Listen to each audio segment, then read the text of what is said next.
I want to share with you my experience with these 14 days of fasting. So the inspiration to do the fast actually came first of all from one of our teachers, Advaita, that he used to do 1 week every month for many years, and sometimes 14 days and 21 days, and up till now he's still fasting 3 days a week and fully functioning in a 7-day fast and so forth. So that was very inspiring. There was a talk that he gave, and I heard the effects of the fasting. And studying there and also making some more proper research and reading a little bit of scientific articles, I got very inspired by some of the results that people attained from fasting. Long-term fasting, for example, in mice.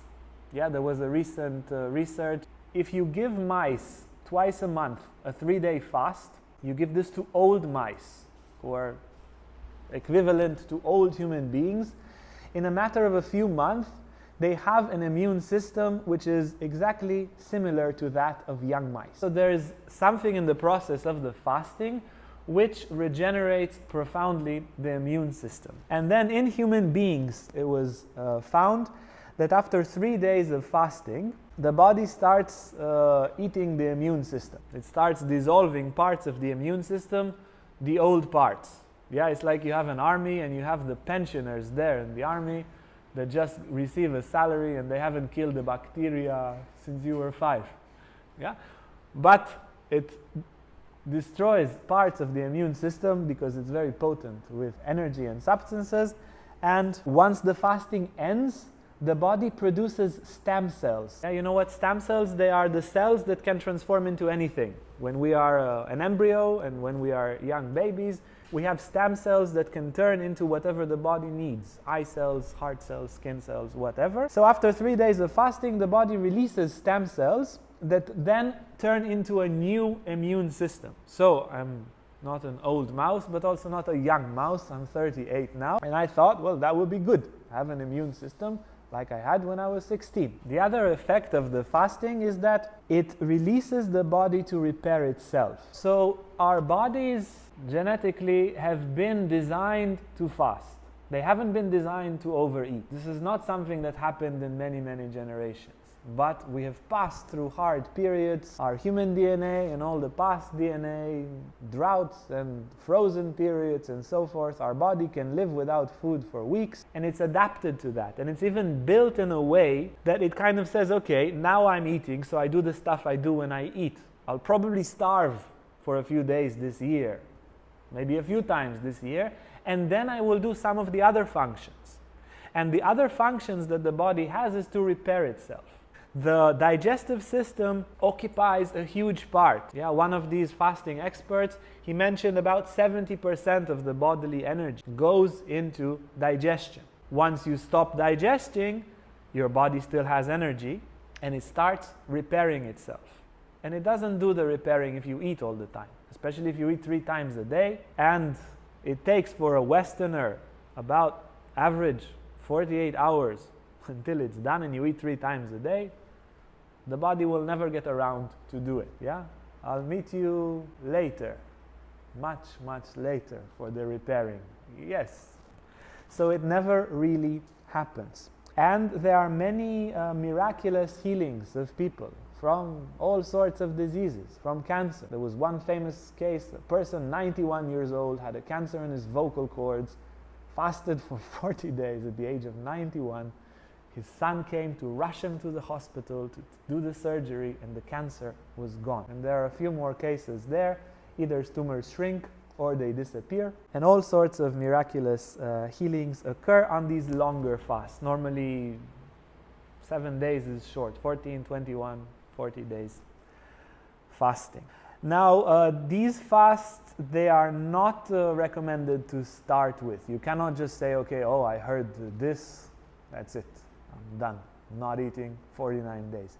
You can really hurt yourself because of the other effect of the fasting, which is detoxification. When you stop eating, the body, the liver, the kidneys the skin starts to break impurities, and you can toxify yourself too much. If you are anyway living a toxic life and then you fast for 5 days, yes, you can have permanent damage. So you need to be supervised if you want to do a long fast. There is quite a lot of clinics.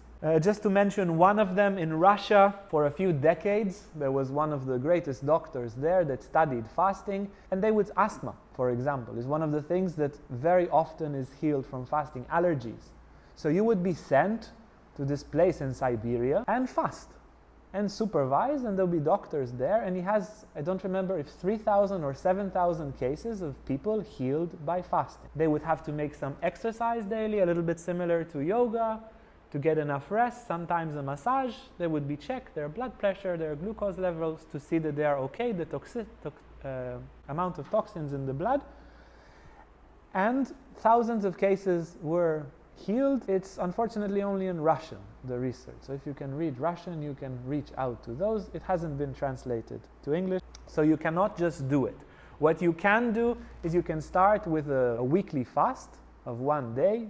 Start with 24 hours and then 30 hours, and then gradually increase to 3 days. It becomes familiar, and that's basically what I did. I did a day a week for more than a decade, and then 3 days for maybe 20 times, and then this summer I felt ready to do 7 days. So don't try it at home. Try it with a doctor under supervision or with somebody to take care of you.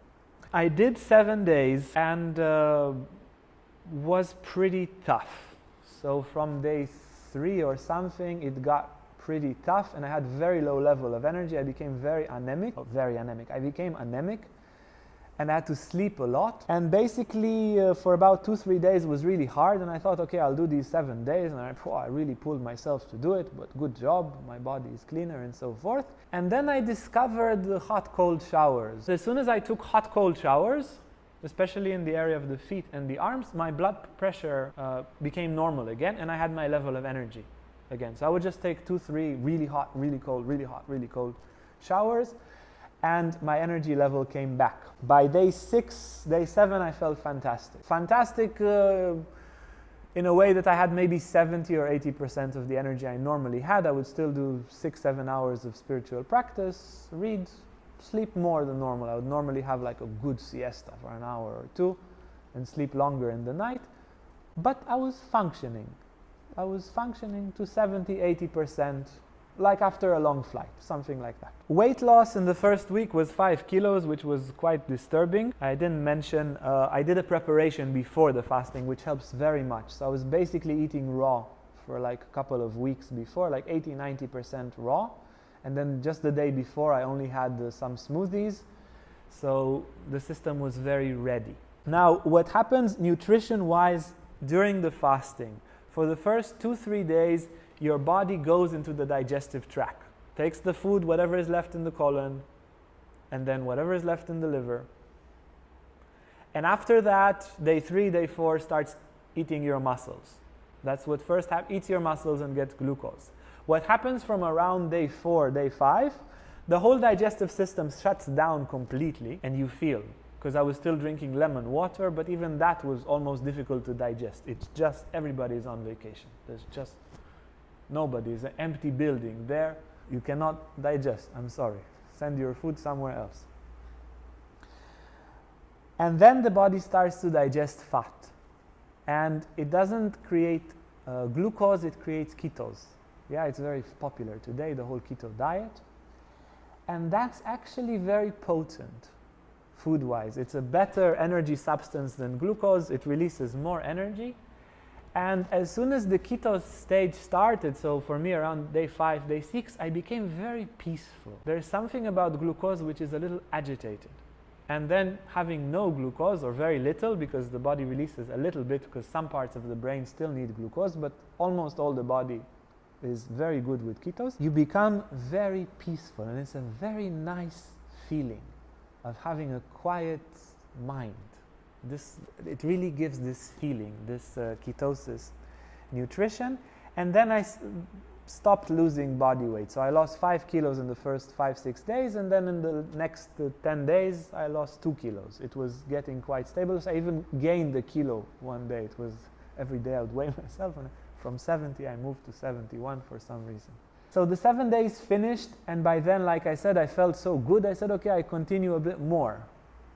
8 days and 9 days and so forth, and basically the retreat ended and we needed to come back to Chiang Mai, and it was a bit much to do the fasting and to coming out of the fasting there, so I stopped the fasting after 2 weeks. Now, the effects that I felt was very much this body repairing. So even after it got better in day 5, day 6, I would sometimes feel really bad and have really low level of energy, and then I noticed that a part of my body is fixing itself.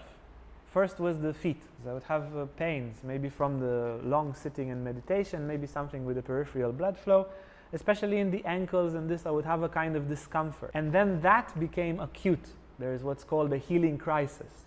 That became acute and I became very tired. Like, oh, I didn't eat for 8 days, I cannot move, I cannot drag myself. I'd ask Blandine to make me some lemon water because I cannot go to the kitchen and so forth. Yeah?